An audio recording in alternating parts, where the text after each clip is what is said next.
నమస్తే, welcome to Andhraprabha. నేను విద్య.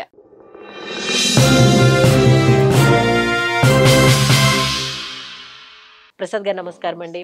Welcome to Andhraprabha. కొంతమంది పిల్లల విషయానికి వస్తే యాక్టివ్గా ఉండాల్సిన ఏజ్లో కూడా చాలా డల్గా, లేకపోతే ఒకటే విషయం గురించి ఎక్కువ పదే పదే ఆలోచిస్తూ ఫోన్లకు అలవాటు అయిపోయి కానీ ఏదన్నా కానీ రీజన్ ఏదన్నా కానీ ఇప్పుడు బాగా వినిపిస్తున్న పదం ఏంటంటే ఆటిజం, బుద్ధిమాంద్యం. ఎందుకు పిల్లల్లో వస్తుంది? కారణం పిల్లలదా లేకపోతే అంటే దానికి రీజన్ పిల్లలా పెద్దవాళ్ళ? పెద్దోళ్ళే కదా. ఇప్పుడు మదర్ హెల్త్ సరిగా లేదు కదా. సో మదర్ డెలివరీ అయినప్పటి నుంచి మదర్ హెల్త్ సరిగా లేదు. మదరు కెమికల్స్ వేసి బిడ్డను పెంచుతూ ఉండరు. ఆ బిడ్డ బయట వచ్చినాక వాడికి జబ్బులు కెమికల్స్ వేస్తూ ఉండరు. వాడికి ఇచ్చే పాలు, వాడికి ఇచ్చే బ్రాయిలర్ కోడి, వాడికి ఇచ్చే రిఫైన్డ్ ఆయిల్, వాడికి ఇచ్చే ఫుడ్లో కెమికల్స్, పెస్టిసైడ్స్, హెర్బిసైడ్స్, కలుపు మందులు ఇవన్నీ ఫుడ్లో రావడము, ఎన్విరాన్మెంటల్లో గాల్లో రావడము ఆటోమేటిక్గా అవి జరుగుతాయి. ఇన్ని కారణాల్లో ఎన్ని అవాయిడ్ చేయాలో చూసుకోండి. ఇదే భయపడిస్తాను అని కాదు. అందుకని ఫస్ట్ నేను చెప్పేది, మ్యారేజ్ అనుకునేప్పటి నుంచి 6 months గట్టిగా ఆరోగ్యం కోసం ట్రై చేయండి. మగవాళ్ళైనా ఆడవాళ్ళైనా బ్యూటీ పార్లర్కి పోవడము, రెడీ కావడము, జాకెట్లు కుట్టించుకోవడము పెద్ద పండగలాగా ఉంటారు కదా. రాగి జావ తాగడము, సద్దరుడు చేసుకోవడము, నువ్వులడ్డు తినడము, ఎండలేకపోవడము, మీ D3 చూసుకోవడము, మీ హిమోగ్లోబిన్ పెంచుకోవడము, అది కదా చేయాలా? ఎట్లా? ఇది ఇది ఇది ఇప్పుడు మనం చెప్పిండేటి వాళ్ళకి తెలీదా? ఇప్పుడు మనం మాట్లాడుకునేటి అందరికీ తెలుసు కదా. పిల్లి కళ్ళు మూసుకొని పాలు తాగినట్లు అదన్నీ పక్కన పెట్టేసి నేను ఆ రోజు బాగా కనబడితే చాలు అని 6 నెలలు ప్రిపరేషన్ ఉండి ఎండలేకే పోదామా, ట్యానింగ్ అయిపోతామని ఉండే D3 కూడా పోగొట్టి కాల్షియం లేకుండా ఊగి ఊగి స్టేజ్ మీద 10 నిమిషాలు పెడతానే సో టైర్డ్ అని కూలబడిపోతూ ఉన్నారు. స్కూల్ పిల్లలు జనం అంటే 10 మంది పడిపోతారు. అంటే సగం మంది అవుట్. ఎట్లా తెలుస్తుంది కదా? హిమోగ్లోబిన్ లేదు, మీకు హెల్త్ లేదు, పరిగెత్తలేకుండా ఉన్నారు, ఎండకు పోలేకుండా ఉన్నారు. ఎవరో కొంతమంది పిల్లలు స్పోర్ట్స్లో ఉన్నారు. వాళ్ళ పేరెంట్స్ పొద్దున్నే 4కి వెలిసిపోయి వాళ్ళు టెన్నిస్ ఆడిపిస్తే అట్లా ఉన్నారు, గొప్పోళ్ళు, మహానుభావులు. మిగతా వాళ్ళందరూ చదువు పొద్దున్న 4 గంటలు లేచి కూడా చదివేదే. ముఖ్యంగా మిడిల్ క్లాస్ పీపుల్, మాకెందుకు గేమ్స్ అన్నీ మాకేం తిండి పెడతాయా అని ఆరోగ్యం త్యాగం చేస్తూ ఉండరు, ఆనందం త్యాగం చేస్తూ ఉండరు, జీవితం త్యాగం చేస్తూ ఉండరు. ఏదో ఒక కంపెనీకి పనిచేస్తా ఫుడ్లే, ఫ్రెండ్స్లే, అమ్మా నాయనలే, నీ హ్యాపీనెస్లే, పొద్దున్నే లేచి హ్యాపీగా అట్లా కూర్చొని డాబా మీదకి పోయి కొంచెం అట్లా ఆకాశం చూసేదిలే, సన్ రైజ్లే, సన్సెట్లే. టీమ్ లీడర్ అయితే ఏమీలే, ఆడేవాడి వాడేవాడు అంటా ఉన్నాడు, సార్ మేము బయట వస్తే వర్షం పడింది కూడా మాకు బయట వస్తేనే సార్ తెలిసేది, తెల్లని కూడా తెలియదు సార్, వర్షం కూడా తెలియదు, మొత్తం ఏసీలు అంతే. ఏసీలో ఉన్నాం మాకు తెలియదు, నేను బాధపడతాను వాడు. మేమేమి ఎంజాయ్ చేయలేకుండా ఉన్నాం సార్, బయట వస్తేనే వర్షం పడింది కూడా తెలుస్తాను, అయితే మేమీ తెలియదు, మాకు అంత దారుణమైన పరిస్థితిలో ఉన్నాం, మేము జాబులు చేసుకుంటా ఉన్నాం. ఎంత ఫీలింగ్ చూడు. ఏం మిస్ అయిపోతాం, లైఫ్ మిస్ అయిపో. నీకే 1000 10,000 ఉంది ఆ టైము. ఏదో అప్పులు తీర్చాం మీ నాయన అప్పులు చాలు, ఇంకా ఒక ఇల్లు కట్టించినాం అయిపోయింది. ఇంకా ఉండే డబ్బులు మినిమం డబ్బులతో నైట్ డ్యూటీ నేను వదిలిపారేసి పొద్దున్న డ్యూటీ సగం డబ్బులకే చేయి. నీ లైవ్లో పెట్టుకో, 1 గంట సేపు వాకింగ్ పో, మీ పిల్లోడిని ఈతకు పిలుచుకో, టెన్నిస్ ఆడిపించు, మీ చేతుల్లో ఉంది అది. ఇప్పుడు మనం చెప్తే తెలుసు, ఇవన్నీ తెలుసు, చేసే శక్తి లేదు. రాగి జావ తాగాలని తెలుసు, చేసే శక్తి లేదు. మళ్ళీ చేపలు తోమి పొట్ట కోసి అన్ని పేగులు అన్నీ తీసి మసాలా అది చేస్తారు, రాగి జావ చేసుకోడు, జొన్నలోటి చేసుకోడు. అది ఎట్లా? చాలా కష్టం సార్. అంటే నువ్వు చేయరా నాయన, నీ భార్య చేయకపోతే నువ్వు చేయరా నాయన. చాలామంది నాతో ఫోన్ చేస్తారు, మా భార్యకి చెప్పండి సార్ కొంచెం ఏమైనా చేయమని, మీరు చెప్పినట్టు దానికి అవన్నీ తీసుకొచ్చి పెట్టా చేయకూడదు అంటే. నీ భార్య నా మాట ఎందుకు వింటుంది రా స్వామి? 7 అడుగులు నడిచి 3 ముళ్ళు వేసి అగ్నిసాక్షిగా పెళ్లి చేసుకోండి, నీ భార్య నా మాట ఎందుకు వింటుంది? ఇంకా ఎక్కువ మాట్లాడితే వాడు ప్రసాద్ వీడియో తంతానంటది. ఎందుకు తినాలా అని డిస్కస్ చేయండి. లేదు, వాళ్ళకి ఇంట్రెస్ట్ లేకపోతే మీకు ఇంట్రెస్ట్ ఉంది కాబట్టి మీరు చేయండి. 2 రోజులు చేసామనుకో, 3 రోజులు ఆమె చేస్తుంది పాపం. ఎందుకు లేబ్బా మా ఆయనకి అని ఆమె చేస్తుంది, డెఫినెట్గా చేస్తుంది. రొట్టె కూడా చేసి నేర్చుకోండి, ఏం కాదు. ఏదో మా అమ్మ ఉండింది సార్, నేను అడుగుతా ఉంటా మెట్రోలు గిట్ట తెలియదు, ఏమయ్యా నువ్వు కర్నూలు కదా రొట్టె చేస్తాను సార్, మా అమ్మ చేస్తాను నేను సార్ ఏడుస్తా, మన నా భార్య చేయడం లేదు చెప్పలేక. అరే నీ భార్య చేయకపోతే నువ్వు నేర్చుకోవాలా స్వామి? ఇప్పుడు వేడి నీళ్లు జొన్నపిండి వేసి వేడి నీళ్లు పోసి గట్టిగా పిసికేసి ఆనియన్, చిల్లి, జీలకర్ర, కొంచెం ఉప్పు వేసి నేను చేసిన రీసెంట్గా చేసి ఎంత ముద్ద చేసి కాటన్ గుడ్డ, కలర్ లేని కాటన్ గుడ్డ మీద బాగా ఇట్టి తట్టేసి అట్లే తీసుకుపోయి పొయ్యి మీద అయిపోయారు రొట్టె.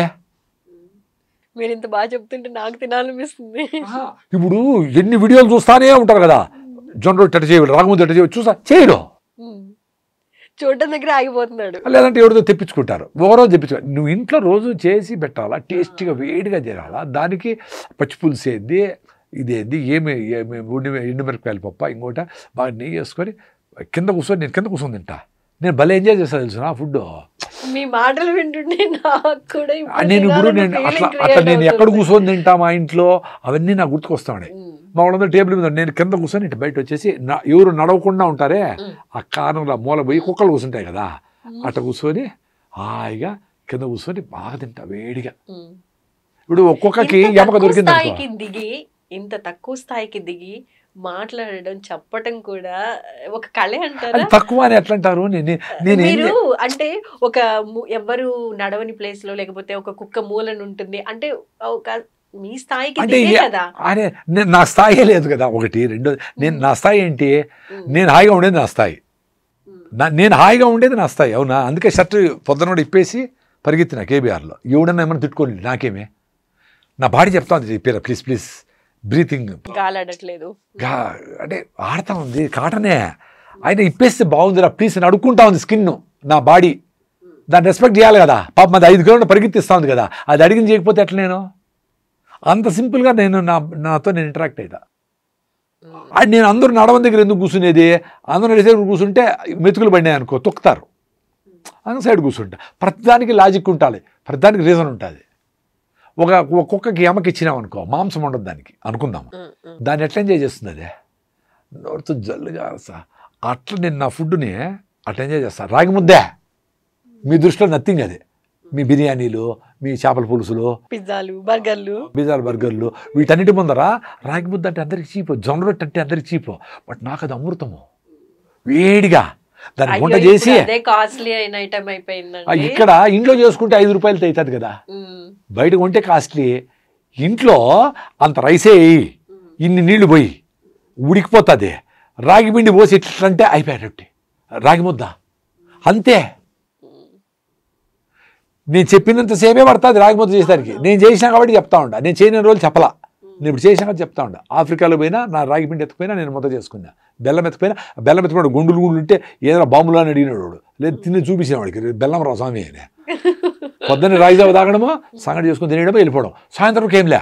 వాళ్ళందరూ సార్ యువర్ నాట్ ఎనీథింగ్, అక్కడ వాళ్ళు లోకల్స్, వాళ్ళకి బాగా తిని పెప్సీలు తాగి అలవాటు. నేను ఫుల్గా చేస్తే మళ్ళీ తిన్నా కదా, అది భారతీయ సంస్కృతి, ఒకసారి తింటే యోగి అని. వీళ్ళు వాడు అది తీసుకొస్తే ఇది తీసుకొస్తే వాడు కాల్చిండేటి ఏంటో తెస్తాడు బయటంతా. అవి రేపు మీరు తినండి స్వామి, నాకు sir your not drinking anything అని నాకు తప్పి కూడా కాలా. అది మన ఫుడ్లో ఉండే స్పెషాలిటీ, మన రాగుల్లో ఉండే స్పెషాలిటీ. మన అంత స్పెషాలిటీ ఉందబ్బా, అది ఎక్స్పీరియన్స్ అయినాము. వాడు గంటకు తింటానే ఉంటారు, మీరు తినండి స్వామి అని. మన సాయంత్రం ఏదో బీన్స్ వేసుకొని ఏదో చపాతీనో రొట్టె ఏదో తినే 2 పూట్లే. సార్ రొట్టె కూడా అటు చేసిన మా వైఫ్ని అడిగినా రాగి ముద్ద అని చెప్పింది. ఫస్ట్ రోజు కొంచెం టైట్ అయింది, నీళ్ళు తక్కువ, రెండో ఎక్కువ నీళ్ళు పోసి బాగా మెత్తగా తినేసినాము. పల్లీలు చట్నీ కూడా చేసినాడు ఇంకోడు మా ఇండియన్, ఎంజాయ్ చేసినాం. అట్లా రోజు తిన్నక్కర్లే, నువ్వు వారంలో 2 సార్లు 3 సార్లు మంచి ఫుడ్ ఫుల్గా తినేసి మళ్ళీ బయట పోయినప్పుడు ఏదో చపాతీలో చెత్తనో ఏదో రైసో తిన్నా ఓకే. రన్నింగ్ కూడా రోజు చేయనక్కర్లే, కండిషన్ ఏం అవసరం లే. ఈరోజు చేయలేదు కాబట్టి నేను డల్గా అదంతా కండిషనింగ్. మళ్ళీ నేను రేపు మొన్నాడు 10 రోజులు చేయకపోయినా నాకు బాగానే ఉంటుంది. ఇంకా ఎక్కువ రోజులు 10, 12, 14 ఎప్పుడు తెలియదు, ఇంకా లెక్క ఇలా చేసినప్పుడు అప్పుడు ఏమనిపిస్తుంది అంటే, మీరు స్టూడియోకి పిలిచారనుకో, అబ్బా స్వామి I will see next month అని పెట్టేస్తా. ఎనర్జీ ఉంది అనుకో, పదా చెప్పేద్దాం అయిపోతుంది.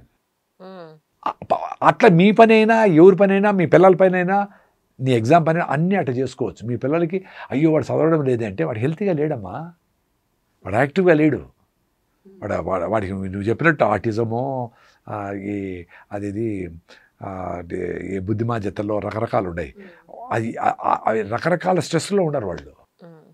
అది ఏమీ లేకపోయినా వాడు కుదురుగా కూర్చొని టీచర్ తిడతాది, ఇంట్లో కొడతారు అని తప్ప కుదురు కూర్చొని ఏ పని చేయలేడు వాడు. చదువు ఏది ఎందుకంటే తిడతారు కొడతారు కాబట్టి చదువుతాడు. నువ్వు గమ్మును కూర్చొని నువ్వు సన్సెట్ని చూస్తూ ఉండబ్బా, ఆడ క్లౌడ్స్ పోతాయి, ఆడ కొంగలు పోతాయి, జస్ట్ చూస్తూ ఉండంతే, ఏమి చేయొద్దు అంటే కూర్చోమని చూద్దాం. ఎందుకు కూర్చునేది అట్లా అంటాడు వాడు. ఊరికే ఉండరా అంటే వాళ్ళకి పెద్దవాళ్ళు కూడా అర్థం కాదు. ఊరికి ఎందుకు ఉండాలి, ఏదో ఒకటి ఆలోచిస్తాడు. ఖాళీగా పెడితే బ్రెయిన్కి ఎనర్జీ లాస్ ఉండదు. ఒక గంటకి ఎన్నో థాట్లు వస్తాయంట నాకు కరెక్ట్గా రకరకాలు. సో ఆ థాట్ని పక్కన పెట్టి రియల్గా నీకేం అవసరమో దాని గురించి ఆలోచిస్తే కరెక్ట్గా ఉంటుంది. ఇప్పుడు నేను మీతో మాట్లాడే తప్ప వేరే ఏం ఆలోచించడంలే, అదే ఉంది, ఏం టైం ఇది ఏం చూడడంలే. అప్పుడు ఎనర్జీ కరెక్ట్గా ఉంటుంది. ఇది అయిపోయింది అనుకో, సైలెంట్ కూర్చుంటా, ఏదో ఆలోచన వస్తుంది, వస్తే రాని పోయమ్మా అంటాను, ఆడ కదలికలో గాలో గీలో ఏదో ఎక్స్పీరియన్స్ అవుతా పోతూ ఉంటాం. అప్పుడు మళ్ళీ నేను స్కూటర్ వచ్చి గుద్దేస్తుందేమో, లెఫ్ట్లో నుంచి ఎవరో దూరతారేమో, ఇన్ని ఆలోచనలు అవసరం లేదు. థ్యాంక్ యూ సో మచ్ అండి, చాలా వాల్యుబుల్ ఇన్ఫర్మేషన్ ఇచ్చారు. నిజంగా ఈ ఎపిసోడ్ చూసిన వాళ్ళైనా మనం ఏం తింటున్నాం, ఏం తినాలి, లేకపోతే అసలు మన ఆలోచనల్ని ఎంత పాజిటివ్గా మార్చుకోవాలి, ఫస్ట్ మనతో మనం ఎలా ఉండాలి, ఇవన్నీ ఆలోచించుకుంటారని అయితే నేను ఖచ్చితంగా అనుకుని ఎంతో కొంతమంది అయితే ఖచ్చితంగా మారుతారని మాత్రం నేను అనుకుంటున్నానండి. Thank you so much. నమస్తే.